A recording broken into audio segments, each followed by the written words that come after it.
ISKCON Mangalore వారి 18 రోజుల గీతా క్లాస్లో ఈరోజు 11వ రోజు. అందరికీ స్వాగతం.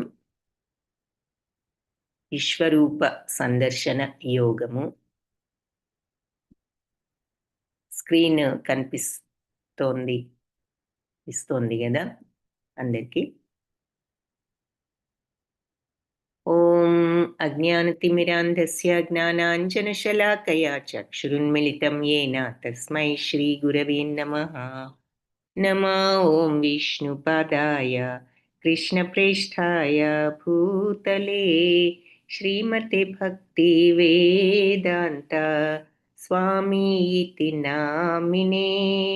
నమస్తే సరస్వతి దేవి గౌరవాణి ప్రచారిణే నిర్విశేష శూన్యవాది పాశ్చాత్య దేశధారిణే. हे कृष्णा करुणा सिंधु दीनबंधु जगत्पते गोपेश गोपिका कांता राधा कांता नमोस्तुते. तप्त कांचन गौरांगी राधे वृंदावनेश्वरी वृषभानुसुते देवी प्रणमामि हरिप्रिये. जय श्री कृष्ण चैतन्य प्रभु नित्यानंद श्री अद्वैत गदाधर श्रीवासादि गौर भक्त वृंद. हरे कृष्णा कृष्णा कृष्णा हरे हरे हरे राम राम राम हरे हरे. हरे कृष्णा कृष्णा कृष्णा हरे हरे हरे राम राम राम हरे हरे. హరే కృష్ణ అందరికీ. సో విశ్వరూప సందర్శన యోగము అంటే విశ్వరూపాన్ని చూపించడం అనేది మనకి ఈ పేరును బట్టి కూడా అర్థమవుతుంది. సో మొట్టమొదటి అర్జునుడికి విశ్వరూపాన్ని చూపించడం ఈ అధ్యాయంలో జరిగింది. సో అదేమిటో చూద్దాం. ఇది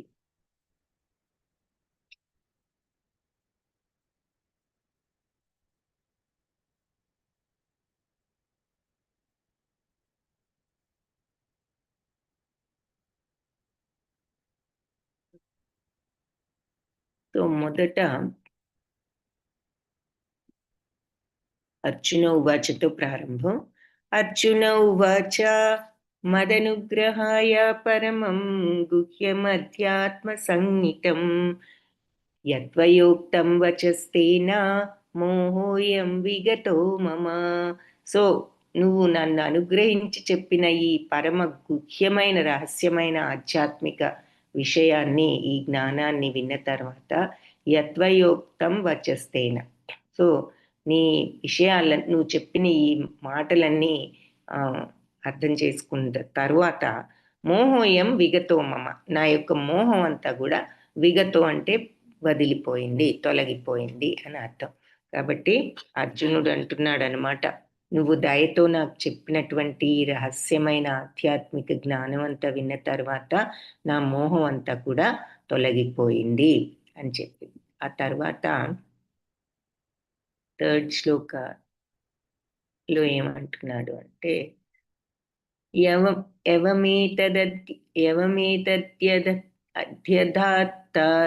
అధ్యధాత్తత్వం ఆత్మానం పరమేశ్వర ద్రష్టుమిచ్చామి తే రూపం ఐశ్వరం పురుషోత్తమ. సో నువ్వు భగవంతుడా, పురుషోత్తమ అంటూ సంబోధిస్తూ భగవంతుణ్ణి పరమేశ్వర, నీవు వర్ణిస్తున్నట్లుగా నీ యథార్థ రూపాన్ని నేను నీ ముందు చూడగలుగుతున్నాను, శ్రీకృష్ణ రూపం. కానీ నువ్వు ఏ విధంగా ఈ విశ్వంలో ప్రవేశించావో నాకు తెలుసుకోవాలని, చూడాలని ఉంది. ఆ బ్రహ్మాండమైన రూపాన్ని దర్శించాలని అనుకుంటున్నాను అని చెప్పి అర్జునుడు అడిగాడు. అయితే మరి అర్జునుడు ఎందుకు ఇలా చూడాలనుంది అని అడుగుతున్నాడు.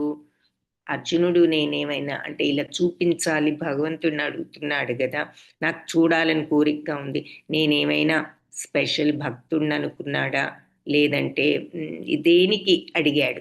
ఎవరైనా చెప్పగలిగితే చాట్ బాక్స్లో ఆన్సర్ చెప్పండి. అర్జునుడు డివోటీస్ ఎవరైనా చెప్పగలిగితే చాట్ బాక్స్లో ఆన్సర్ చెప్పండి. అర్జునుడు ఇలా అడిగాడు అంటే తన భగవంతుడి మీద నమ్మకం లేక అడిగాడా, అసలు ఏమిటి నిజంగానే భగవంతుడు విశ్వం అంతా వ్యాపించున్నారా అని, లేదు అంటే నేనేదో గొప్ప భక్తుడిని కాబట్టి నాకు చూసే అధికారం ఉంది, చూసేటటువంటి అర్హత ఉందనుకుని అడిగాడా, దేనికి అడిగాడు? ఇంకేదన్నా రీజన్తో అడిగాడా? ఎవరైనా సరే ఆన్సర్ చెప్పగలిగితే చాట్ బాక్స్లో టైప్ చేయండి దీనికి ఆన్సర్. తర్వాత ఆన్సర్ చూద్దాం.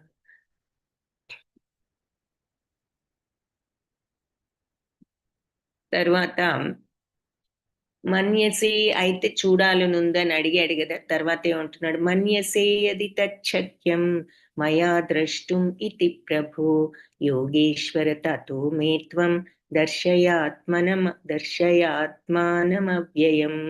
సో మన్యసే అది తచ్చక్యం, అది నా వల్ల సాధ్యం అని నువ్వు అనుకుంటే, మయా ద్రష్టుం నేను చూసే శక్తి నాకున్నది అని నువ్వు అనుకుంటే ప్రభు, నువ్వు యోగీశ్వర తతో మే త్వం దర్శయాత్మానం అవ్యయం, నువ్వు నేను చూడగలను అనే చూడగల సమర్థత, ఆ విశ్వరూపాన్ని చూసే సమర్థత గనక నాకు ఉన్నది అని నువ్వు అనుకుంటే గనక నీ యొక్క ఆ రూపాన్ని నాకు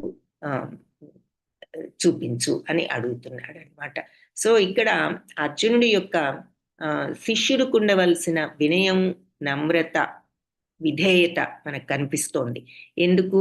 నాకు చూడాలనుంది, చూపించు అనడం లేదే, చూడాలనుంది, అయితే నువ్వు నేను చూడగలిగే సమర్థత నాకు ఉందనుకుంటే చూపించు అంటున్నాడు అనమాట. నాకైతే చూడాలని ఉంది, కానీ నేను చూడగలనని నువ్వు అనుకుంటేనే చూపించు అని చెప్పి అర్జునుడు ప్రార్థించాడు. ఇక్కడ మనకి ఇది చూపిస్తున్నారు చిత్రంలో. అప్పుడు భగవంతుడు మరి ఆయన వెంటనే ఇలా సమాధానం చెప్పారు. శ్రీ భగవానువాచ పశ్యమి పార్థ రూపాణి శతాశోధ సహస్రశః నానా విధాని దివ్యాని నానా వర్ణాకృతిని చ. సో పశ్యమే పార్థ, చూడు పార్థ, రూపాలు, నా యొక్క రూపాలు ఎన్ని? శతశోధ సహస్రశ, వందల వేల కొలది రూపాలను చూడు. నానా విధాని దివ్యాని, ఎన్నో రకాల దివ్యమైనటువంటి నానా వర్ణాకృతిలు, ఎన్నో రంగులతో ఉన్న ఆ రూపాలు, ఆకృతులను చూడు అంటున్నారనమాట.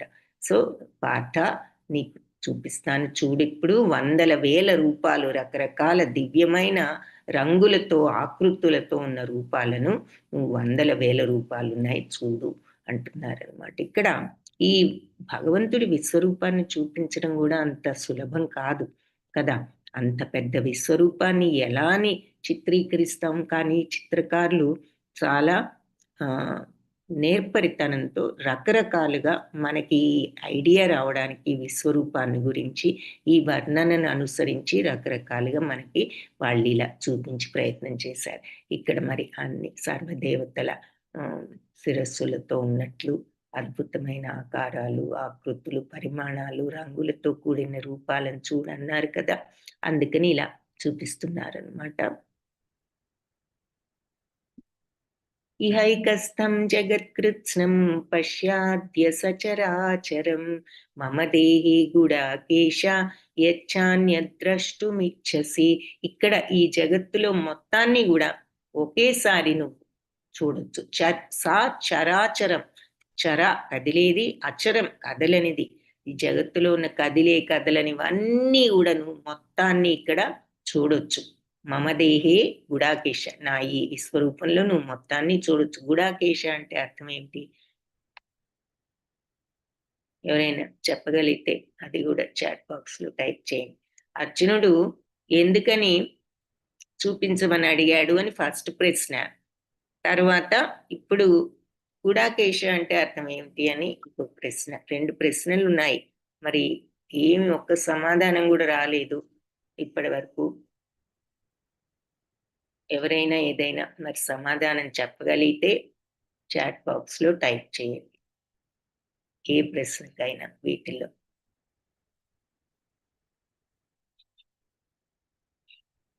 ఓకే. సో ఇంకా వెయిట్ చేస్తున్నాను.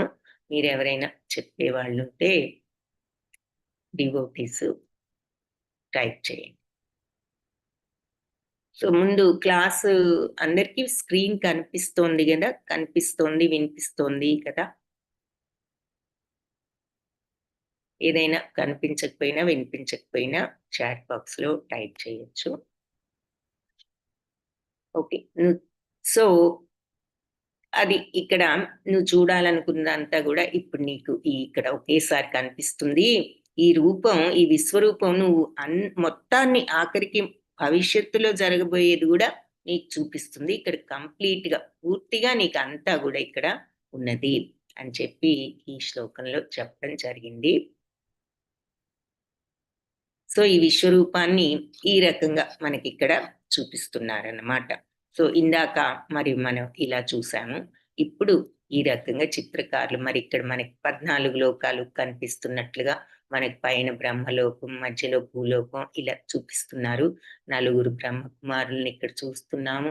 మరి ఇలా కొన్ని దేవతల అవతారాలు చూస్తున్నాం. సో, ఇలా రకరకాలుగా చిత్రకారులు ఈ విశ్వరూపాన్ని గురించి మనకొక ఐడియా కోసం ఇలా ఇవ్వడం, ఇలా రకరకాలుగా మనకిది చూపించడం జరిగిందనమాట. అయితే చూడు అని భగవంతుడు చూపించి ఏం చెప్తున్నారు? నతు మాం శక్యసే ద్రష్టుం అనేనైవ స్వచక్షుషా దివ్యం దదామి తే చక్షుః పశ్య మే యోగమైశ్వరం. సో నతు మాం శక్యసే ద్రష్టుం. ఒకవేళ నువ్వు నన్ను చూడటం నీ శక్యం కాదు. ఏది? స్వచక్షులతో, నీ స్వంత నేత్రాలతో నువ్వు నన్ను ఈ విశ్వరూపాన్ని చూడలేవు. అందుకని దివ్యం దదామి తే చక్షు, నీకు దివ్యమైన చక్షువులు ఇస్తున్నాను. పశ్యమే, చూడు నా యొక్క యోగైశ్వర్యాన్ని అంటున్నారనమాట. కాబట్టి ఈ విశ్వరూపాన్ని చూడాలంటే నీ స్వంత నేత్రాలతో నువ్వు చూడలేవు. కాబట్టి నీకు ఈ దివ్య నేత్రాలను, దివ్య దృష్టిని నీకు దదామి అంటే ప్రసాదిస్తున్నాను. సో పశ్యమే, చూడు నా యొక్క యోగైశ్వర్యాన్ని అంటున్నారనమాట. సో అర్జునుడికి ఆ దివ్య దృష్టిని ఇవ్వడం తెలుసు చెప్తున్నారు. సో ఓకే, స్క్రీన్ క్లియర్ గా ఉంది అంటున్నారు. Very good.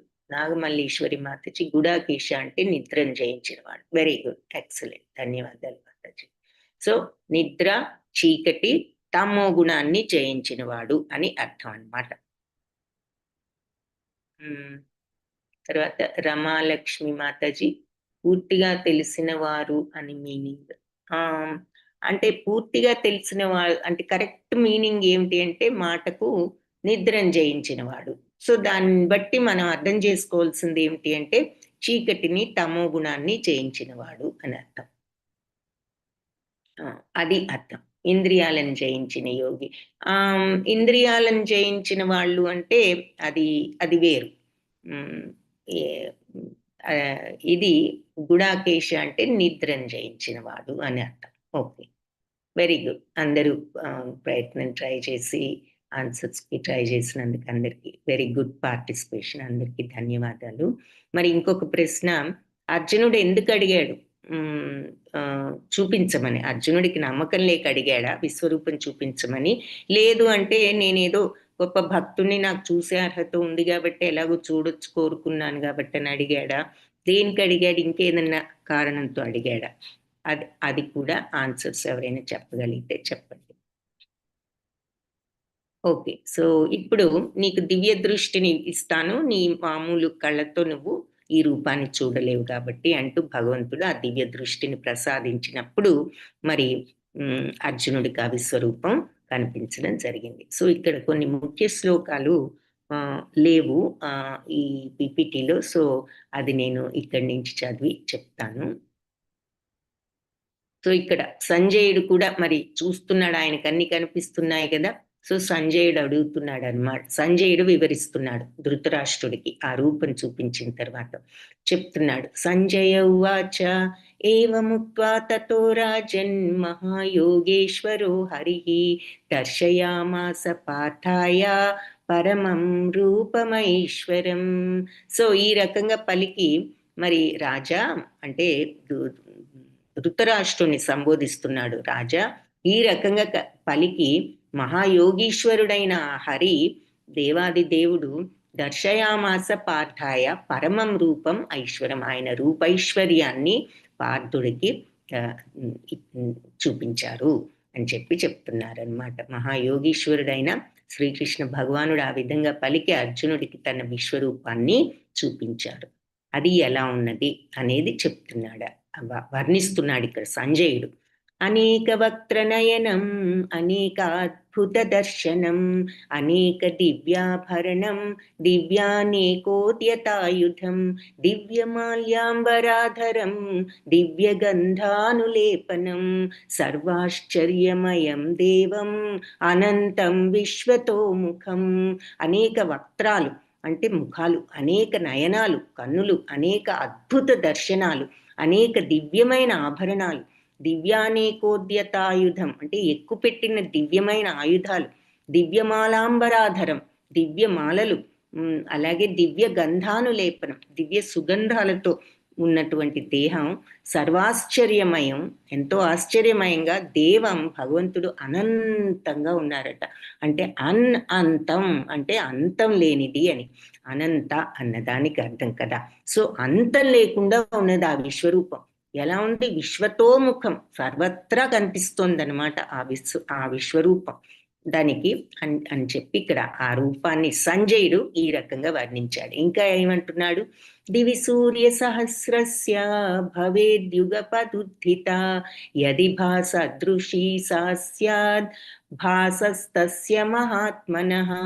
సో వందల వేల సూర్యులు దివిలో గనక, ఆకాశంలో గనక ఒక్కసారిగా ఉదయించితే ఎంతటి కాంతి వస్తుందో ఆ కాంతికి ఏమైనా పోల్చవచ్చేమో ఆ వెలుగును అంటున్నారనమాట. ఆ విశ్వరూపం యొక్క కాంతి వందల వేల సూర్యులు ఒకేసారి ఆకాశంలో ఉదయిస్తే ఎంత కాంతి ఉంటుందో దానికి ఏమైనా సరి తూగుతుందేమో, అది కూడా గ్యారంటీ అని చెప్పడంలో ఆ కాంతికి సరి తూగుతుంది అని, అంత కాంతివంతంగా ఉన్నది అని. సో ఇక్కడ మరి అనేక ముఖాలు, నేత్రాలు, అద్భుత దృశ్యాలు, దివ్యాభరణాలు, ఎక్కుపెట్టిన దివ్య ఆయుధాలు, దివ్య పుష్పమాలలు, వస్త్రాలు, దివ్య గంధాలుతో మహా ఆశ్చర్యకరంగా దేదీప్యమానంగా అనంతంగా విశ్వతోముఖంగా విరాజిల్లుతోంది అని సంజయుడు అద్భుతంగా ఈ రూపాన్ని వర్ణించాడనమాట. వర్ణించి ఇలా వందల వేల సూర్యులు ఒక్కసారి ఉదయిస్తే ఎంత కాంతి ఉంటుందో అదేమైనా ఈ భగవంతుడి విశ్వరూప కాంతికి సరితూగుతుందేమో అని అన్నాడు. అప్పుడు అర్జునుడు ఈ భగవంతుడి శరీరంలో ఎన్నో రకాలుగా విభజించబడి ఉన్న సమస్త ప్రపంచాన్ని సందర్శించాడు అని సంజయుడే ఈ విషయం కూడా చెప్తున్నాడు అనమాట. తత్రైకస్థం జగత్కృత్స్నం ప్రవిభక్తం అనేకధా అపశ్యద్దేవదేవస్య శరీరే పాండవస్తదా. సో ఎన్నో ఆ సమయంలో అర్జునుడు ఎన్నో సంఖ్యలుగా విభజింపబడి ఉండి కూడా మరి ఈ విశ్వం అంటే ఎన్ని రకాలుగా విభజింపబడి ఉంటుంది? 14 లోకాలు, ఒక్కొక్క లోకంలో మళ్ళీ ఎన్ని విభజనలు ఉన్నాయి.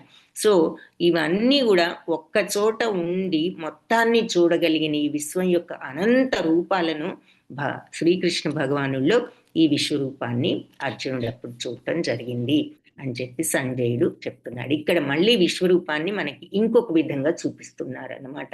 సో ఇలా ఎన్నో రకాలుగా విభజింపబడి ఉంది అంటే మరి విశ్వంలో అనేక రకాల లోకాలు ఉన్నాయి. ఈ ప్రతి లోకంలో మళ్ళీ అనేక రకాలైనటువంటి ప్రదేశాలు ఉన్నాయి. కాబట్టి అవన్నీ కూడా మనకి కొంతవరకు మన కంటి ముందు మనకు ఒక ఐడియా ఇవ్వడానికి ఈ చిత్రకారులు రకరకాలుగా ఈ ప్రయత్నాలన్నీ చేసి మనకు ఒక అద్భుతమైనటువంటి ఐడియాని ఈ విశ్వరూపం గురించి ఇచ్చారు. సో ఇక్కడ ఈ విధంగా చూపిస్తున్నారు. అది చూసేసరికి అర్జునుడి యొక్క రియాక్షన్ ఎలా ఉందో ఈ శ్లోకంలో చెప్తున్నాడు, సంజయుడే వివరిస్తున్నాడు ఇది కూడా. తతస్స విస్మయావిష్టో హృష్టరోమా ధనంజయః ప్రణమ్య శిరసా దేవం కృతాంజలిరభాషత. విస్మయావిష్టుడయ్యాడట, ఆశ్చర్యపోయి హృష్టరోమ ధనంజయ అంటే శరీరం కూడా అతనికి ఆ రోమాలన్నీ కూడా నిక్కబొడుచుకున్నవాడై ప్రణమ్య అంటే తల వంచి శిరస్సు తల వంచి భగవంతుడికి కృతాంజలిరభాషత. సో అంజలి ఘటించి చేతులు జోడించి భగవంతుణ్ణి ప్రార్థించడం ప్రారంభించాడు అని చెప్పి సంజయుడు చెప్తున్నాడు. సో అక్కడ నుండి అర్జునుడి యొక్క ప్రార్థనలు అన్నమాట, స్తుతులు అన్ని.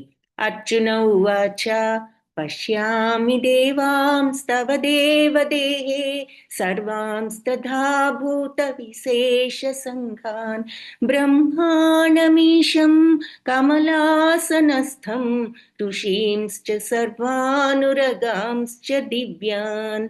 సో పశ్యామి దేవా, చూస్తున్నాను దేవా, తవ దేవదేహే నీ యొక్క దేహంలో సర్వాం సమస్తాన్ని, తథా అదేవిధంగా భూత విశేష సంఘాన్, ఈ భూతాలంటే భూతాలు కాదు జీవరాశులు అని చెప్పుకున్నాం. ఈ జీవరాశుల విశేష సంఘాలు, ఈ అన్ని జీవ సముదాయాలన్నింటినీ నీలో నేను చూస్తున్నాను.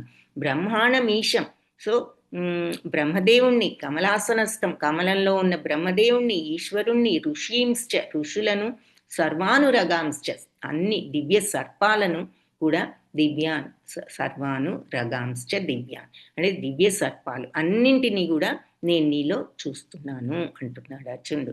నీ దేహంలో శ్రీకృష్ణ సకల దేవతలను, ఎన్నెన్నో ప్రాణికోటి సమూహాలను, కమలంలో ఉన్న బ్రహ్మదేవుణ్ణి, శివుణ్ణి, ఋషులను, దివ్య సర్పాలను నేను చూస్తున్నాను. అనేక బాహూదరవక్త్రనేత్రం పశ్యామి త్వాం సర్వతో అనంతరూపం నాంతం నా మధ్యం నా పునస్తవాదిం పశ్యామి విశ్వేశ్వర విశ్వరూప.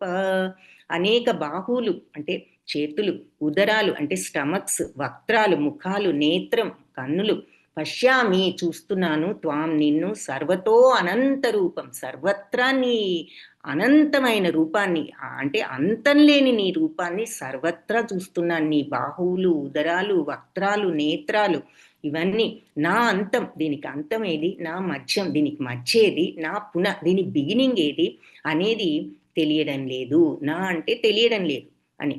పశ్యామి చూస్తున్నాను విశ్వేశ్వర విశ్వరూప, దీని బిగినింగ్ ఏది, మధ్యేది, అంతం ఏదనేది నాకు అర్థం కావడం లేదు అని అంటున్నాడు అనమాట. సో విశ్వేశ్వర విశ్వరూప అంటూ సంబోధిస్తూ నీ అనేక చేతులు, ఉదరాలు, ముఖాలు, కళ్ళు ఇవన్నీ కూడా కనిపిస్తున్నాయి. అయితే ఎక్కడ అంతమేది, మధ్యేది, దీని యొక్క బిగినింగ్ ఏదనేది నాకు అర్థం కావడం లేదు. ఎందుకంటే మరి విశ్వరూపం మనకి మన కళ్ళ ముందు ఏదో ఎంత చూసినా మనం ఈవెన్ ఏ బిల్డింగ్ లేని కొండ మీదకి ఎక్కి చూసినా ఎంతవరకు కనపడుతుంది, దిగంతాల వరకు కనిపిస్తుంది అంటాం మనం, అంతే కదా. సో మనకి దేర్ ఈజ్ అ లిమిట్ కదా, మన కళ్ళకి చూసే లిమిట్ ఉంది, అలాగే మనకు కనిపించడానికి కూడా ఒక లిమిట్ ఉంది. మనకి సర్వత్రా అంతా కూడా మన కంటికి ఎప్పుడు కనిపించదు. కాబట్టి ఈ ఒక్కసారి మరి సమస్త లోకం, ఒక్క భూలోకమే కాదు సమస్తం కనిపించింది అంటే మరి ఇంకెలా ఉంటుందో మనం ఇమాజిన్ చేసుకోవడం కూడా చాలా కష్టం. మన ఇమాజినేషన్ కూడా అందని విషయం అన్నమాట. ఇంకా ఏమంటున్నాడు అంటే అనాది మధ్యాంతమనంత వీర్యం అనంత బాహుం శశి సూర్యనేత్రం పశ్యామి త్వాం దీప్తహుతాశవక్త్రం స్వతేజసా విశ్వమిదం తపంతం. సో అనాది, ఆది లేదు, మధ్య లేదు, అంతం లేదు, ఎండ్ లేదు, అనంత వీర్యంగా ఉంది అంటే ఎంతో మహిమతో ఉన్నది, అనంత బాహుం మరి ఎన్నో చేతులు, శశి సూర్య నేత్రం సూర్యచంద్రులు నీ నేత్రాలుగా ఉన్నాయి, పశ్యామి చూస్తున్నాను, త్వాం నిన్ను, దీప్తహుతాశవక్త్రం సో నీ నోటి నుంచి ఉజ్వలించేటటువంటి ఆ అగ్నిని చూస్తున్నాను, స్వతేజస నీ యొక్క స్వయం తేజస్సుతో విశ్వమిదం, ఈ విశ్వం అంతా కూడా తపంతం, తపించిపోతుంది అని అంటున్నాడనమాట. సో నువ్వు ఆది మధ్య అంతం ఏది లేకుండా ఉన్నావు. మరి నీ మహిమ అనంతంగా ఉన్నది. సూర్య చంద్రులు నీ నేత్రాలుగా ఉన్నాయి, చూస్తున్నాను. నీ నోటి నుంచి వచ్చేటటువంటి ఆ అగ్ని జ్వలిస్తోంది, అది చూస్తున్నాను. నీ స్వయం తేజస్సుతో ఈ సమస్త విశ్వము కూడా ప్రకాశిస్తోంది, తపించిపోతుంది అని చెప్పి ఇక్కడ చెప్పాడు. సో అది కూడా మనకి కొంత ఇక్కడ విశ్వరూపాన్ని గురించి చూపిస్తున్నారు.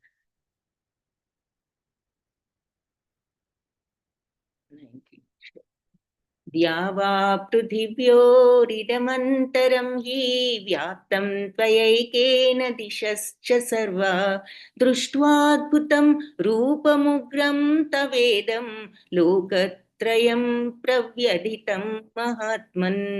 సో ఇక్కడ నువ్వు ఒక్కడవే అయినా సరే ఆకాశంలో సకల లోకాలు వాటన్నిటి మధ్య ఉన్న ప్రదేశం కూడా వ్యాపించి ఉన్నాం. నార్మల్గా మనకు కింద భూమి, పైన ఆకాశం, మధ్యలో ఖాళీ స్థలం ఇలా కనిపిస్తుంది కదా. ఈ మొత్తంలో కూడా ఆకాశం ఏమిటి, భూమి ఏమిటి, కింద ఏమిటి, మధ్య ప్రదేశం అంతా కూడా నువ్వు వ్యాపించి ఉన్నావు.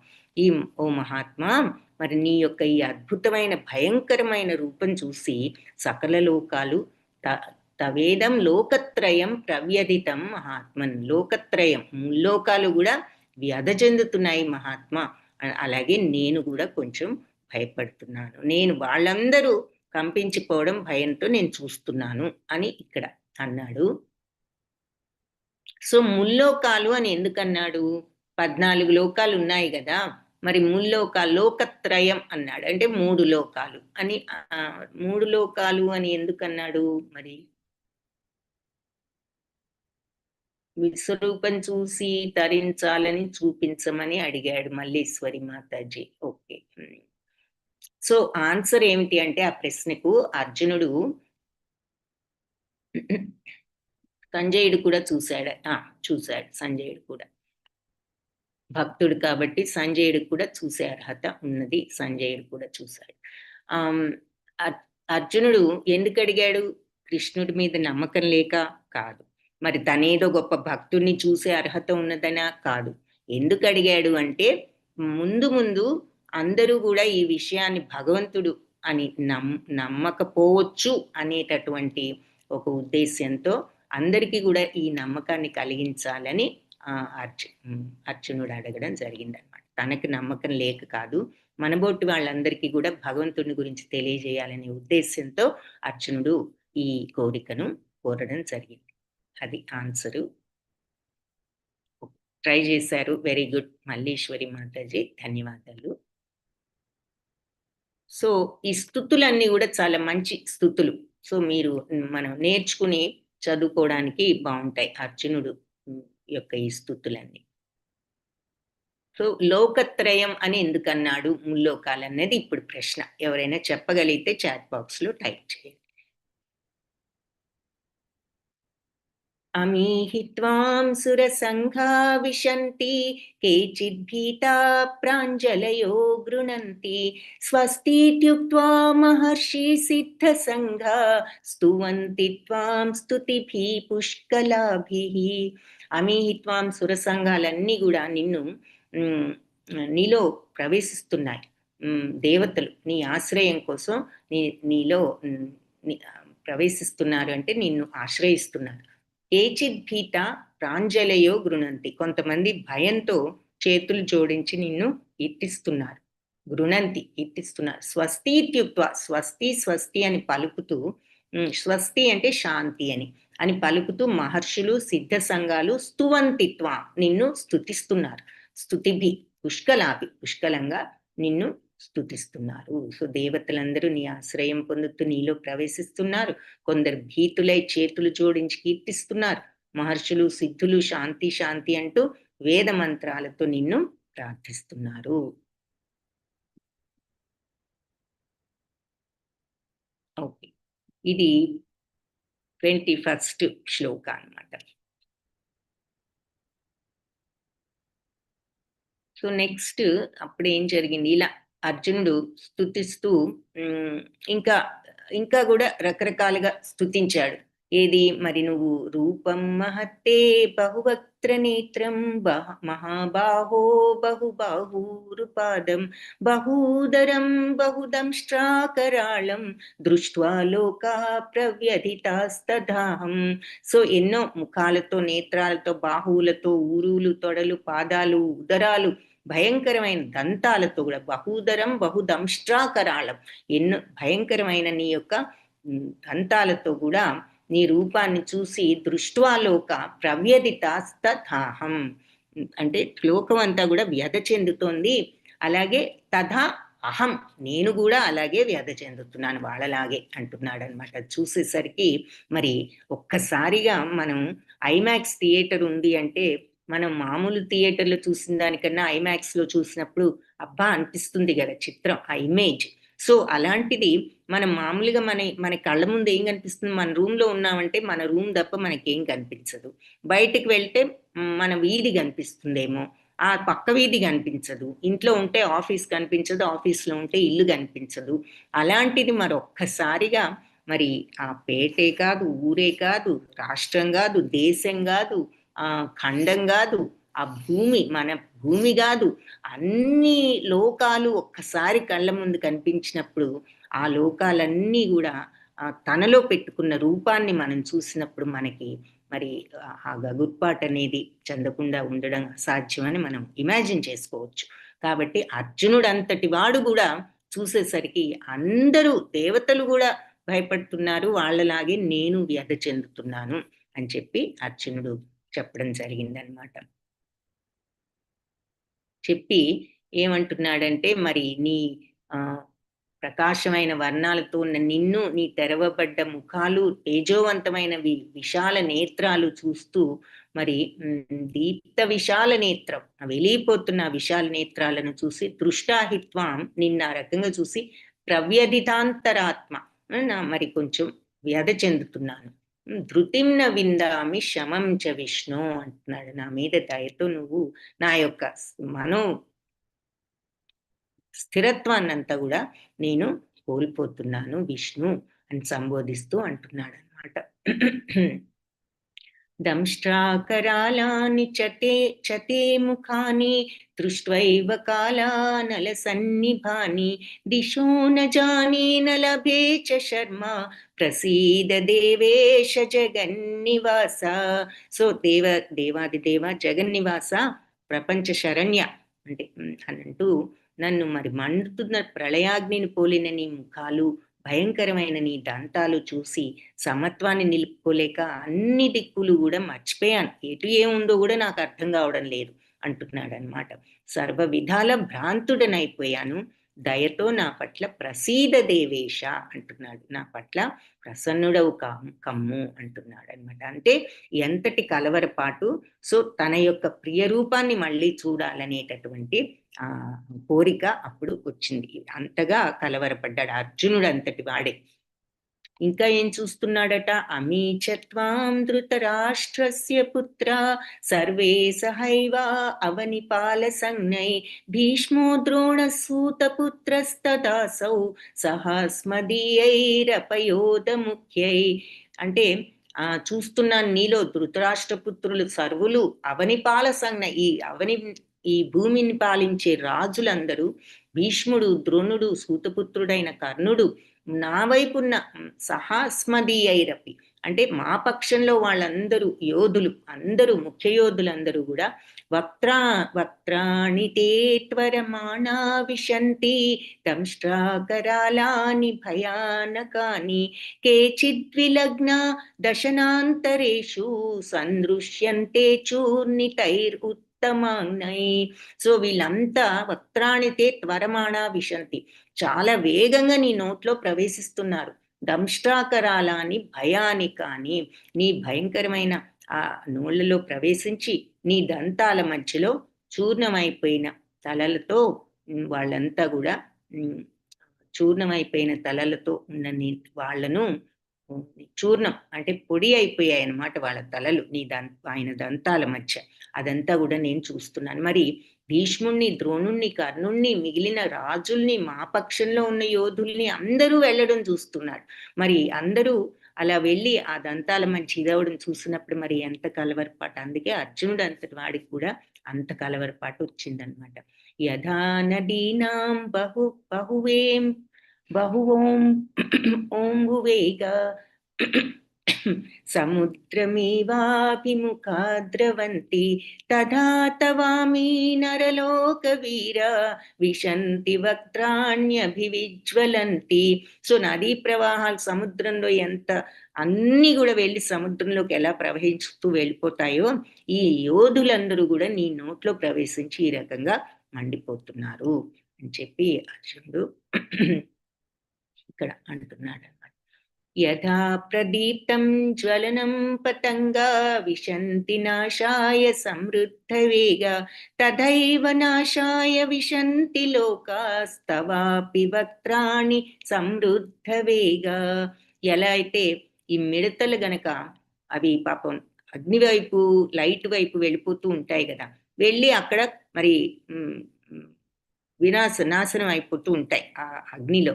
అలా వాళ్ళ మిడతలు ఎలా అయితే అగ్ని వైపు వెళ్ళిపోయి నాశనం అవుతాయో ఈ జనులందరూ కూడా నీ నోట్లో ప్రవేశించడాన్ని నేను చూస్తున్నాను అని అంటున్నాడు అనమాట. సో నీ నోట్లో ఇవన్నీ అందరూ కూడా ఇలా మింగివేయబట్టు నాకు కనిపిస్తున్నాయి. విశ్వం అంతటిని నీ తేజస్సు ఆవహించి భయంకరంగా తప్పింపజేసేటట్లుగా ఉన్న నీ కిరణాలతో నువ్వు నాకు కనిపిస్తున్నావు. తేజోభిరాపూర్వ జగత్ సమగ్రం భాసస్తవోగ్రా ప్రతిపంతి విష్ణు అంటున్నాడు అనమాట. విష్ణు నీ నోట్లో వీళ్ళందరూ ఇలా ప్రవేశించి వాళ్ళు మింగివేయబడ్డట్టు నువ్వు ఈ విశ్వమంతా కూడా నీ యొక్క ఈ తేజస్సు తప్పింపజేస్తున్నట్లు నీ కిరణాలతో నువ్వు నాకు కనిపిస్తున్నావు. సో అప్పుడేమంటున్నాడంటే అఖ్యాహి మేకో భవానుగ్రరూపో నమస్తుతే దేవవర ప్రసీద విజ్ఞాతుమిచ్ఛామి భవంతమాద్యం నహి ప్రజానామి తవా ప్రవృత్తిం. ఎవరసలు భగవాన్ నీ ఉగ్రరూపంతో ఉన్న నువ్వెవరు? నీకు నమోస్తుతే దేవవర ప్రసీద, నీకు నమస్కారాలు అర్పిస్తున్నాను భగవంతుడా. దేవదేవ విజ్ఞాతుమిచ్చామి, తెలుసుకోవాలనుంది. భవంత మాధ్యం, నీ యొక్క నువ్వు మరి ఆది పురుషుడవై ఉన్నావు. నహి ప్రజానామి, నువ్వెవరో నాకు అర్థం కావడం లేదు. తవ ప్రవృత్తి, నీ యొక్క ప్రవృత్తి ఏమిటో, నీ యొక్క కార్యం ఏమిటో నాకు అర్థం కావడం లేదు. నీ పర్పస్ ఏమిటి అన్నది నాకు అసలు తెలియడం లేదు అని చెప్పి అడిగాడు చివరికి. అప్పుడు భగవంతుడు ఈ సమాధానం చెప్పడం ప్రారంభించారు. ఏమని? శ్రీభగవానువాచ కాలోస్మి లోకక్షయకృత్ ప్రవృద్ధో లోకాన్ సమాహర్తుమిహ ప్రవృత్తః ఋతేపి త్వాం న భవిష్యంతి సర్వే ఏవ స్థితా ప్రత్యనీకేషు యోధ. భగవంతుడు ఏమంటున్నారు? సమస్త లోకాలు నాశనం చేసే కాలాన్ని నేను అందరినీ నశింపచేయడానికే నేను ఇక్కడికి వచ్చాను. మీరు అంటే పాండవులు తప్ప ఇరువైపులా ఉన్న యోధులందరూ కూడా చంపబడతారు. ఇక్కడ ఉన్న వాళ్ళందరూ కూడా ఎవరు ఎక్కడో కొందరు తప్ప ఎవరు కూడా ఉండరు అని చెప్పి భగవంతుడు చెప్పడం జరిగింది. సో ఇక్కడ సమస్త లోకాలు నాశనం చేసే కాలాన్ని అంటే మరి అన్నిటినీ కూడా మరి లయం చేసేది, సృష్టించేది, పోషించేది కూడా భగవంతుడే. సో ఏ టైం వచ్చినప్పుడు అది జరుగుతూ ఉంటుంది, జరిపిస్తూ ఉంటారు అన్నది మనకు అర్థం అవుతుంది ఇక్కడ. అందుకే ఈ జనన మరణ చక్రాన్ని కూడా మళ్ళీ చూపిస్తున్నారు. మనం సెకండ్ చాప్టర్ లో చూసింది ఏది? 5 కూడా ఇంద్రియాలు, మనసేమో కళ్ళెము, బుద్ధి ఏమో సారథి, ఆత్మ అనేది లోపల మరి చూసి ఎందులోనూ కల్పించుకోకుండా ఉంటుంది ప్రయాణికుడు అన్నది చూసాము. ఈ చక్రాన్ని ఇక్కడ చూపిస్తున్నారు. సో అందరినీ వినాశనం చేసేది, లయం చేసే కాలం అది కూడా నేనే ఆ కాలాన్ని అంటున్నారు. తస్మాత్వముత్తిష్ఠ యశో లభస్వ. ఇది కూడా ఒక ఇంపార్టెంట్ శ్లోక. అంటే అందరూ మరి చంపబడతారు, ఎక్కడో కొందరు, మీరు ఇంకా కొంతమంది తప్ప అని చెప్పారు కదా. తస్మాత్వముత్తిష్ఠ యశో లభస్వ జిత్వా శత్రూన్ భుంక్ష్వ రాజ్యం సమృద్ధం మయైవైతే నిహతా పూర్వమేవ నిమిత్త మాత్రం భవ సవ్యసాచిన్. మరి ఇది రెఫరెన్స్ టు కాంటెక్స్ట్ అని మనకి తెలుగులో ఇంగ్లీష్లో లాంగ్వేజెస్లో వస్తూ ఉండేది స్కూల్లో, మరి మీకు గుర్తుందో లేదు. అంటే ఒక సెంటెన్స్ ఇచ్చి దీన్ని ఎప్పుడు ఏ సందర్భంగా ఎవరు పలికారు, ఏమిటి ఆ సందర్భం అని అడుగుతూ ఉండేవారు. అలాంటి సెంటెన్సెస్లో ఇది ఒక ముఖ్యమైన సెంటెన్స్ అని చెప్పుకోవచ్చు. నిమిత్త మాత్రం భవ సవ్యసాచి అంటున్నారు. అంటే నీవు నిమిత్త మాత్రుడవు. సవ్యసాచి అంటే ఏమిటి? 2 చేతులతో బాణాలు వేసే నేర్పరితనం ఉన్నవాడా అని అర్థం. సో అర్జునుడికి సవ్యసాచి అనే పేరు ఉంది. అర్జునుడు 2 చేతులతో బాణాలు వేయగలడు. అందుకని సవ్యసాచి నువ్వు నిమిత్త మాత్రుడవు అవ్వు అంటున్నారు. ఎందుకు? నేనేదో వెళ్ళి వీళ్ళని ఎలా చంపాలి అనుకుంటున్నాడు కదా, తనే చంపుతున్నాను అనుకుంటున్నాడు. నువ్వు కాదు చంపేది అన్న విషయాన్ని ఈ రకంగా ఇంత వివరంగా ఎక్స్ప్లెయిన్ చేసి, తస్మాత్ కాబట్టి త్వం నువ్వు ఉత్తిష్ట లేచి యశోలభస్వ కీర్తి తెచ్చుకో, యశస్సును తెచ్చుకో, జిత్వా జయించి శత్రువులను జయించి భుంక్ష్వ రాజ్యాన్ని అనుభవించు సమృద్ధిగా, మయైవైతే నిహత నా యొక్క ఏర్పాటుతో పూర్వమేవ ఇంతకు ముందే అందరూ కూడా చంపబడ్డారు. నిమిత్త మాత్రం భవ సవ్యసాచి, నువ్వు కేవలం ఒక ఇన్స్ట్రుమెంట్వి, ఒక పరికరానివి. నువ్వు నిమిత్త మాత్రుడుగా ఉండి నువ్వు వెళ్ళి యుద్ధం చేసి కీర్తి తెచ్చుకో అంటున్నారనమాట. అప్పుడు అర్జునుడు ఇవి అని చెప్పిన తర్వాత అర్జునుడు ఏమంటున్నాడు? అర్జున ఉవాచ స్థానే హృషీకేశ తవా ప్రకీర్త్యా జగత్ ప్రహృష్యత్యనురజ్యతే చ రక్షాంసి భీతాని దిశో ద్రవంతి సర్వే నమస్యంతి చ సిద్ధ సంఘ. హృషికేశ అంటే ఇంద్రియాలను జయించినవా, ఇంద్రియాలను అదుపులో ఉంచుకున్నవాడు, ఇంద్రియాలనే కంట్రోల్ చేయగలిగిన వాడు అంటే భగవంతుడికి ఆ పేరున్నదనమాట. ఇందాకెవరో గుడాకేశ అంటే ఇంద్రియాలు జయించడం అన్నాడు. హృషికేశ అంటే ఇంద్రియాలను అదుపులో పెట్టగలిగిన వాడు. ఎవరు? భగవంతుడు. నీ మహిమను పొగుడుతూ జగత్తంతా తవ ప్రకీర్త్య నీ యొక్క మహిమను పొగుడుతూ జగత్ ప్రహృష్యత్యనురజ్యతే చ చాలా ఆనందిస్తోంది, అనురాగం కూడా పొందుతోంది. నీ మహిమను కీర్తిస్తూ జగత్తంతా కూడా. రక్షాంసి భీతాని దిశో ద్రవంతి, రాక్షసులందరూ భయపడిపోయి అన్ని దిశలు ద్రవంతి పరిగెత్తి వెళ్ళిపోతున్నారు. సర్వే నమస్యంతి, అందరూ నమస్కరిస్తున్నారు. సిద్ధ సంఘాలన్నీ కూడా నీకు నమస్కరిస్తున్నాయి అని చెప్తున్నారు. నీ మహిమ పొగుడుతూ జగత్తంతా ఆనందానురాగాలు పొందుతోంది. రాక్షసులందరూ భయపడి అన్ని వైపులా పారిపోతున్నారు. సిద్ధ సంఘాలన్నీ నీకు నమస్కరిస్తున్నాయి అంటూ అర్జునుడు మళ్ళీ అక్కడ ప్రార్థిస్తూ చెప్తున్నాడు అనమాట. ఇంకా ఏమంటున్నాడు? పితాసి లోకస్య చరాచరస్య త్వమస్య పూజ్యశ్చ గురుర్గరీయాన్ నత్వత్సమోస్త్యభ్యధికా కుతోన్యో లోకత్రయే అప్యప్రతిమ ప్రభావ. సో ఈ సమస్త లోకానికి మరి నువ్వు తండ్రివి, చరాచర కదలని వాటన్నిటికీ కూడా. త్వమస్య పూజ్యశ్చ నువ్వే పూజనీయుడు, గురుర్గరీయుడు అంటే గురువుల కంటే అత్యున్నత ఆధ్యాత్మిక గురువు. నత్వత్సమో అస్త్యభ్యధిక కుతోన్యో అన్యులెవ్వరూ లేరు నీకంటే అధికులైన వారు, అన్యులు వేరే ఇంకెవ్వరు కూడా లేరు. లోకత్రయే ముల్లోకాలలో కూడా నీకంటే అధికమైన వాళ్ళు ఎవ్వరు కూడా లేరు. అప్రతిమ ప్రభావ అంటే అంటూ ఆయన్ను పొగుడుతున్నాడు అనమాట. ముల్లోకాలని మళ్ళీ అంటున్నారు. సో ముల్లోకాలు అని ఎందుకు అంటున్నాడు ఇక్కడ? మరి 14 లోకాలు కలిపి ముల్లోకాలు అని అనుకుంటే okay. Haimavathi Mataji very good. But clarity ఏమిటి? మౌనిక మాతాజీ భూలోకం, స్వర్గలోకం, మధ్యలోకం.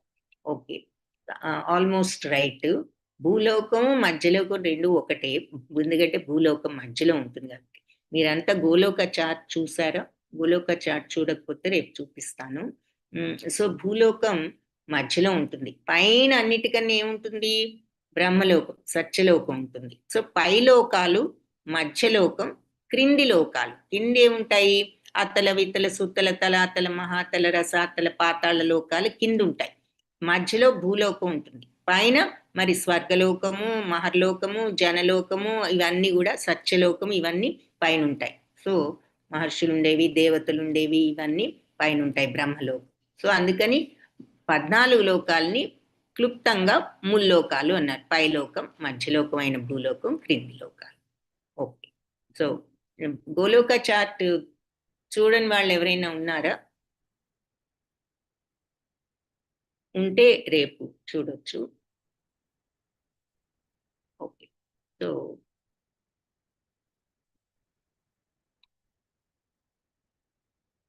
ఇంకా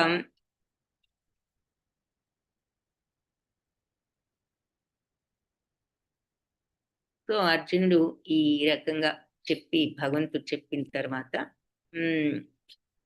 అర్జునుడు ఇంకా మళ్ళీ స్తుతి అన్నీ నీవే అంటూ భగవంతుణ్ణి ఎన్నో స్తుతులు ఎన్నో రకాలుగా చేస్తూ నమః పురస్తాదత ప్రష్టుతస్తే నమోస్తుతే సర్వతా ఏవ సర్వ అనంత వీర్యామిత విక్రమస్త్వం సర్వం సమాప్నోషి తతోసి సర్వః.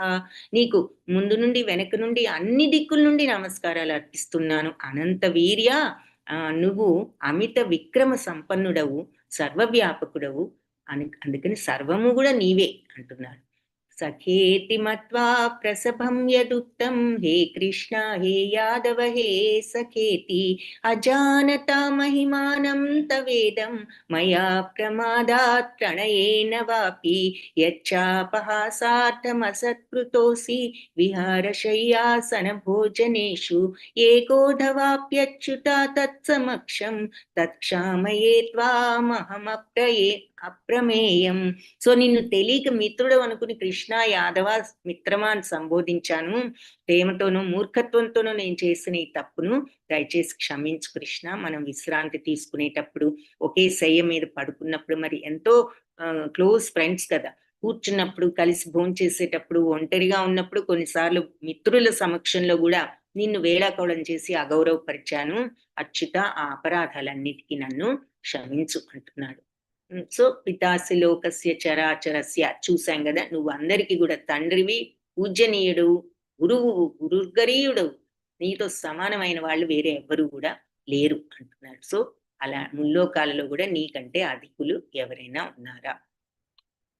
తస్మాత్ ప్రణమ్య ప్రణిధాయ కాయం ప్రసాదయే త్వాం అహమీశమీడ్యం పితేవ పుత్రస్య సఖేవ సఖ్యు ప్రియ ప్రియాయార్హసి దేవ సోఢుం. సో నువ్వు అందరికీ పూజనీయుడు, దేవాది దేవుడు కాబట్టే నీకు సాష్టాంగ నమస్కారం గౌరవంతో చేస్తున్నా, ప్రణమిల్లుతున్నాను, నీ దయ కోసం అర్థిస్తున్నాను. తండ్రి గనక పుత్రుడి అవిధేయతను, మిత్రుడు ఇంకొక మిత్రుడి అమర్యాదను, ప్రియుడు ప్రియురాలి వేళాకోళాన్ని సహించినట్లు నేను ఏదైనా తప్పులు చేస్తే దయతో నన్ను సహించు అంటున్నాడు. సో మరి నువ్వు చూపించిన ఈ విశ్వరూపం నాకెంతో, ఇంతకు ముందెప్పుడు నేను చూడలేదు, అదృష్టపూర్వం. అంటే ఇంతకు ముందెప్పుడు నేను చూడని ఈ రూపాన్ని చూసి హృషితోస్మి దృష్ట్వా భయేన చాప్రవ్యధితం మనో మే తదేవ మే దర్శయా దేవ రూపం ప్రసీద దేవేశ జగన్నివాస. ఇంతకు ముందు ఎప్పుడు చూడని ఈ రూపాన్ని చూసి సంతోషించాను, అలాగే భయపడుతున్నాను కూడా, వ్యధ కూడా చెందుతున్నాను మనస్సులో. కాబట్టి నీ యొక్క దేవా జగన్నివాస, నువ్వు దయ ఉంచి ప్రసీద నన్ను ప్రసన్నుడవై నాకు తదేవమే దర్శయ దేవరూప, నీ అసలైన రూపాన్ని నాకు మళ్ళీ చూపించు అని అడుగుతున్నాడు. ఈ రూపం చూశాను, బాగుంది, నేను సంతోషించాను, అలాగే భయపడుతున్నాను కూడా. కాబట్టి నన్ను అనుగ్రహించి మళ్ళీ నీ అసలు రూపాన్ని నాకు చూపించు. కిరీటినం గదినం చక్రహస్తం ఇచ్చామి త్వాం ద్రష్టుమహం తథైవ తేనైవ రూపేణ చతుర్భుజేన సహస్రబాహో భవ విశ్వమూర్తే. కిరీటంతో, గదతో, చక్రంతో, హస్తంతో, 4 చేతులతో ఉన్న నిన్ను ఇచ్చామి చూడాలని ఉంది, త్వాం నిన్ను ద్రష్టుం ఆ విధంగా దర్శించాలని అహం నాకు ఉన్నది, తథ అంటే ఆ రకంగా.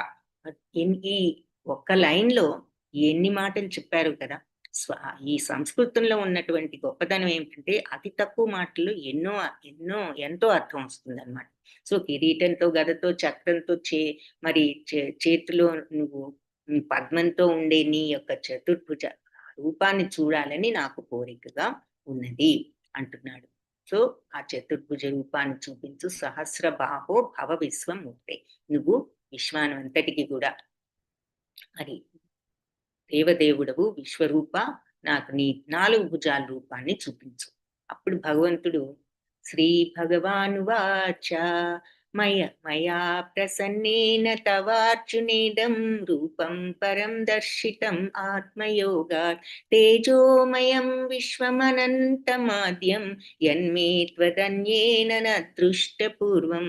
సో ఇంతకు ముందు ఎవ్వరు ప్రసన్నుడనై నేను నీకు నా ఆంతరంగిక శక్తితో ఈ భౌతిక జగత్తులో ఉన్న ఈ దివ్యమైన విశ్వరూపాన్ని నీకు చూపించాను. ఈ విశ్వరూపం ఏమిటి అంటే ఈ భౌతిక జగత్తు రూపం కాబట్టి ఈ జగత్తు ఉన్నప్పుడే ఉంటుంది, ఈ జగత్తు విలీనమైనప్పుడు మరి ఉండదు. ఎందుకు? రూపమే విశ్వరూపం కాబట్టి జగత్తు ఉంటేనే కదా అక్కడ రూపం ఉండేది. సో అలాంటి విశ్వరూపాన్ని నీకు చూపించాను. తేజోమయము అనంతం, తేజోమయం విశ్వం అనంతం ఆద్యం అయినటువంటి ఈ రూపాన్ని త్వద్ అన్యేన ఇంకెవ్వరూ కూడా అదృష్టపూర్వం ఇంతకు ముందు ఎవ్వరూ కూడా చూడలేదు.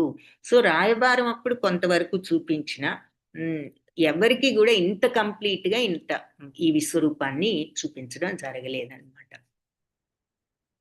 సో అది ఈ విశ్వరూపాన్ని ఇంతకు ముందు ఎవ్వరు దీన్ని వేదాధ్యయనాలతో గాని యజ్ఞయాగాదులతో గాని దానాలతో గాని పుణ్యకర్మలతో గాని తీవ్ర తపస్సులతో గాని ఈ భౌతిక ప్రపంచంలో ఈ రూపంతో నన్ను చూడటం ఎవరికి శక్యం కాదు అని అంటూ, కాబట్టి నువ్వు భయంకర రూపం చూసి నువ్వు భ్రాంతుడు కలత చెందావు, అదంతా కూడా ఇప్పుడు అంతరించిపోతుంది. నువ్వు భక్తుడువు, అన్ని కలతల నుంచి నువ్వు విముక్తుడు కమ్ము అంటూ భగవంతుడు ఆశీర్వదిస్తూ నువ్వు కోరిన రూపాన్ని ప్రశాంతమైన మనసుతో ఇప్పుడు చూడు అంటూ ఆయన తన అసలు రూపాన్ని చూపించడం చేయడం జరిగింది. సో అది ఇక్కడ భగవంతుడు తన అసలు రూపాన్ని చూపించినప్పుడు సంజయుడు చెప్తున్నాడు. సంజయ ఉవాచ ఇత్యర్జునం వాసుదేవస్తథోక్త్వా స్వకం రూపం దర్శయామాస భూయః ఆశ్వాసయామాస చాభీతమేనం భూత్వా పునః సౌమ్యవాపూర్మహాత్మా. ఈ రకంగా వాసుదేవుడు మరి పలికి తన యొక్క అసలు రూపాన్ని చూపించారు, చతుర్భుజ రూపాన్ని. ఆ తరువాత తన యొక్క ద్విభుజ రూపాన్ని అర్జునుడికి చూపించడం జరిగింది. మనకి ఇక్కడ చూపిస్తున్నారు. అది చూసి అర్జునుడు అంటున్నాడు, అర్జున ఉవాచ దృష్ట్వేదం మానుషం రూపం తవ సౌమ్యం జనార్దన ఇదానీమస్మి సంవృత్తః సచేత ప్రకృతిం గతః. సో జనార్దన, అత్యంత సుందరమైన నీ మానుష్య రూపం చూసి తవ సౌమ్యం జనార్దన, ఇప్పుడు నా మనసు శాంతించింది. ఇదానీమస్మి సంవృత్త సచేత ప్రకృతింగత, నా యొక్క స్వభావాన్ని, నా మామూలు సహజ స్వభావాన్ని మళ్ళీ తిరిగి పొందాను అని చెప్పి అర్జునుడు అంటున్నాడు. అప్పుడు భగవంతుడు లాస్ట్ కి మనకి ఈ శ్లోకంలో చెప్పింది ఏంటి అంటే, భగవంతుడు ఈ రూపాన్ని చూడటం కూడా, నువ్వు ఇప్పుడు దర్శించే ఈ రూపం చూడటం కూడా మిక్కిలి దుర్లభం. మిక్కిలి ప్రియమైన నా ఈ రూపాన్ని దర్శించే అవకాశం కోసం దేవతలు కూడా నిత్యము వేచి ఉంటారు అని చెప్పి చెప్తున్నారు తన యొక్క ఆ రూపాన్ని. శ్రీ భగవానువాచ సుదుర్దర్శమిదం రూపం దృష్టవానసి యన్మమ దేవా అప్యస్య రూపస్య నిత్యం దర్శిన కాంక్షిణ. దేవతలందరూ కూడా నిత్యం ఇది దర్శించాలని కాంక్షిస్తూ ఉంటారు. నాహం వేదైర్న తపసా నా దానేన నచేచ్యయ శక్య ఏవం విధో ద్రష్టుం దృష్టవానసి మాం యథ. దివ్య చక్షువులతో నువ్వు చూస్తున్నావు ఈ రూపాన్ని, కేవలం వేదాధ్యయనంతో గాని, మరి ఇచ్చారు కదా ఇంకా ఆ దివ్య దృష్టి ఇంకా ఉన్నదన్నమాట. కేవలం వేదాధ్యయనంతో గాని, తీవ్రమైన తపస్సులతో గాని, దానాలతో గాని, పూజలతో గాని ఇది ఎవరికి అర్థం కాదు ఈ రూపం. మనిషి నన్ను యథార్థంగా చూడాలి అంటే ఇవన్నీ కాదు సాధనాలు అంటున్నారు. అంటే ఏమిటి సాధనం? భక్తి. భక్తి భావం ఉన్నప్పుడే చూడొచ్చు. భక్త్వాత్మనన్యయా శక్య అహమేవం విధో అర్జున జ్ఞాతుం ద్రష్టుం చ తత్వేన ప్రవేష్టుం చ పరంతప. పరంతప అంటే శత్రువులను భయపెట్టేవాడ అని అర్థం. అది అర్జునుణ్ణి పరంతప అని సంబోధిస్తూ, కేవలం ఇది మరి వేదాలతో తపస్సులతో దానాలు పూజలతో సాధ్యం కాదంటున్నారు కదా. ఇక్కడ దేంతో సాధ్యం అవుతుందో చెప్తున్నారు. కేవలం అనన్యమైన భక్తితోనే నేను నీ ఎదుట ఉన్నట్లుగా అందరికీ ఆ భక్తి ఉన్నప్పుడే ప్రత్యక్షంగా దర్శింపగలుగుతారు. ఈ విధంగా నువ్వు మాత్రం ఈ విధంగా మాత్రమే ఎవరైనా నా రహస్యాలను అర్థం చేసుకోగలరు. భక్తి ఉన్నప్పుడే భక్త్యామాం అభిజానాతి అంటారు కదా, భక్తితోనే నన్ను అర్థం చేసుకోవచ్చు అని భగవంతుడు ఇక్కడ చెప్తున్నారు. మత్కర్మ కృన్మత్పరమో మద్భక్త సంగవర్జిత నిర్వైర సర్వభూతేషు యస్సమామేతి పాండవ. నా కోసం పనిచేయి, అలాగే మరి మత్కర్మ మత్పరము నాకు అర్పించి చెయ్యి, మద్భక్త భక్తితో ఉండు నా పట్ల, సంగవర్జిత అటాచ్మెంట్స్ లేకుండా ఉండు, రాగద్వేషాలు లేకుండా నాకు అర్పించి పనిచేయి, నిర్వైర సర్వభూతేషు అన్ని జీవరాశుల పట్ల వైరత్వం లేకుండా ఉండు, శత్రుత్వం లేకుండా ఉండు. అన్ని మనుషులే కాదు, ఏ జీవి పట్ల కూడా నీకు శత్రుత్వం వద్దు. యస్సమామేతి పాండవ, అప్పుడు నువ్వు నన్ను తప్పకుండా చేరుకుంటావు పాండవ అంటున్నారు. సో ఈ రాగద్వేషాలనే కల్మషాల నుంచి బయటపడి భక్తితో ఉంటూ నా కోసం కర్మ చేసేవాడు, నన్నే లక్ష్యంగా చేసుకుని, అంటే అన్ని భగవదర్పితం అనుకుంటూ పనిచేసేవాడు, అన్ని జీవరాశుల పట్ల విరోధ భావం లేకుండా ఉన్నవాడు తప్పకుండా నన్ను చేరుకుంటాడు. సో ప్రతి అధ్యాయంలోనూ యోగం యోగా అంటే భగవంతుడితో కాంటాక్ట్ అని చెప్పుకున్నాం, కనెక్షన్ విత్ గాడ్ అనుకున్నాం. ఆ యోగా భగవంతుడితో ఆ సంబంధం ఏర్పరచుకోవడానికి ప్రతి అధ్యాయంలో కనీసం ఒక్క శ్లోకం అన్న ఉంటుంది, కాబట్టే ప్రతి అధ్యాయానికి యోగం అనే పేరు ఉన్నది అని చెప్పుకున్నాం. అలాంటి శ్లోకంలో ఈ అధ్యాయంలో ఇది ఆ శ్లోకం. సో భగవంతుణ్ణి చేరుకోవాలి అంటే తప్పకుండా నన్ను చేరుకుంటాడు అంటున్నారు. ఎలా ఉంటే అన్ని కల్మషాలు సంగవర్జిత, రాగద్వేషాలు వదిలిపెట్టు నా కోసం పనిచేస్తూ నాకు అర్పించి భక్తితో, రాగద్వేషాలు లేకుండా ఏ జీవి పట్ల శత్రుత్వం లేకుండా ఉన్నప్పుడు నువ్వు తప్పకుండా నన్ను ఆ రకంగా నువ్వు ప్రవర్తిస్తే నన్ను తప్పకుండా చేరుకుంటావు. సో ఇది 11th చాప్టర్. హరే కృష్ణ కృష్ణ కృష్ణ హరే హరే, హరే రామ రామ రామ హరే హరే. కృష్ణం వందే జగద్గురుం. సో ఈ గీతా పాఠంలో మనం నేర్చుకున్నది ఏమిటి అంటే, అన్ని సమస్త జీవుల ఎడ కరుణతో మైత్రితో వ్యవహరిస్తూ భగవంతుడి ఆది రూపమైన శ్యామసుందర దివ్యమంగళ స్వరూపాన్ని ఆరాధిస్తూ భజించినట్లయితే త్వరలోనే ఆయన ధామాన్ని చేరుకోగలం. వాంఛాకల్పతరుభ్యశ్చ కృపా సింధుభ్య ఏవ చ పతితానాం పావనేభ్యో వైష్ణవేభ్యో నమో నమః.